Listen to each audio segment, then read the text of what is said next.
pesquisa, a maioria desaprova governo Lula, mas o petista venceria em 2026. Como assim, professor?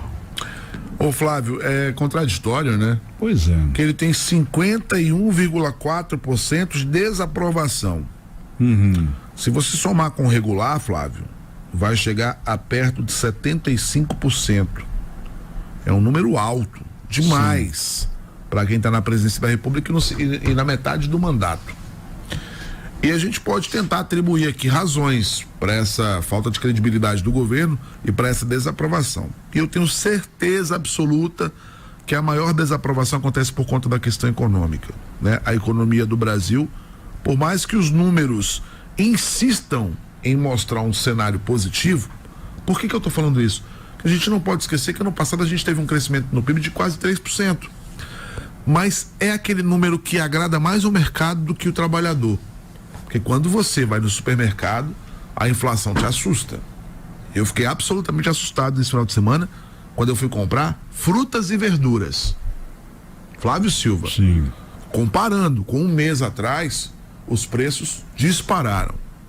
Safra, entre safra, início de ano, temporada, nada justifica. Algumas verduras, legumes e frutas chegaram a dobrar o preço do quilo. Isso é preocupante. Então Lula tem um desafio gigantesco, colossal, que é colocar a economia nos trilhos até 2026. Conversar bem com o Congresso, dialogar mais com a sua base. O Lula vai começar um esforço agora, que foi pensado pelo Sidônio, que é o novo secretário de comunicação, de colocar o Lula na rua, né? Porque uma das coisas que o Lula sempre teve como característica é estar no meio da rua. Dessa vez você não vê o Lula na rua. Eu estava dando uma olhada ontem nas visitas do Lula, nas viagens do Lula nesses 2 anos de governo, e majoritariamente as viagens dele são para o norte ou para o nordeste. Ele pouco tem pisado no centro, oeste, no sudeste, no sul. Aqui no sul, por exemplo, só veio 6 vezes desde o início do mandato. Lá no centro-oeste ele só foi 5. Quer dizer, onde nós temos maior rejeição ao petismo também. E até complicado para o Lula, porque ele não tem aliados na região, né?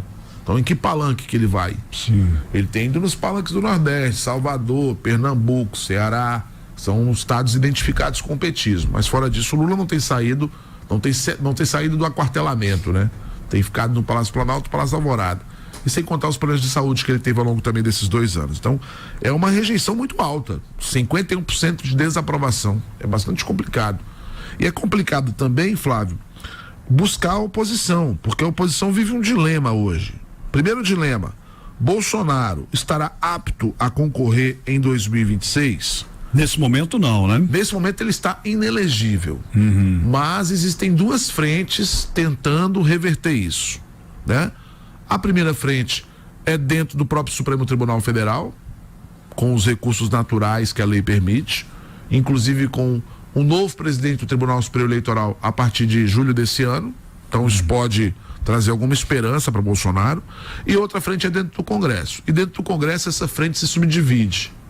Uma que vai tentar a anistia, ou seja, perdoar os crimes cometidos em 8 de janeiro e tentar um arrastão para outros crimes políticos. E a segunda que é mexer na lei da ficha limpa, tirando a inelegibilidade de 8 para 2 anos. Se isso acontecesse, o Bolsonaro estaria apto para concorrer em 2026. Sim. Então esse é um primeiro problema. Bolsonaro será ou não candidato? Enquanto a gente não sabe, a direita se subdivide. Você tem Caiado, você tem Ratinho Júnior, você tem Gustavo Lima, você tem vários nomes, Tarcísio Freitas e o próprio filho do Eduardo Bolsonaro, que pela primeira vez foi testado oficialmente. Sim. A pesquisa de ontem fez o seguinte: repetiu o cenário de 2022, ou seja, os mesmos candidatos de 2022, e pensou outros 2 cenários. No primeiro cenário, o Bolsonaro sendo substituído pelo Tarcísio, e no segundo cenário, o Bolsonaro sendo substituído pelo filho Eduardo. E nesses 3 cenários, o Lula continuou na frente. O melhor cenário, de acordo com essa pesquisa, seria 44-41 pró Lula, um empate técnico. E aí eu chego a uma conclusão, viu, Flávio? Lula quer Bolsonaro e Bolsonaro quer Lula.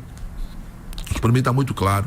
Quando eu vejo o ministro da Defesa e gente da articulação política do PT falando em Bolsonaro voltar à legitimidade como candidato, porque é engraçado, né? O PT deveria rejeitar isso. Sim. Afinal de contas, você está colocando de volta um político forte no cenário eleitoral.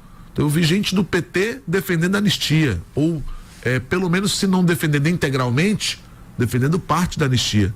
E vi gente do PT também defendendo que se mexa na lei da ficha limpa, porque 8 anos é muito tempo para ficar inelegível.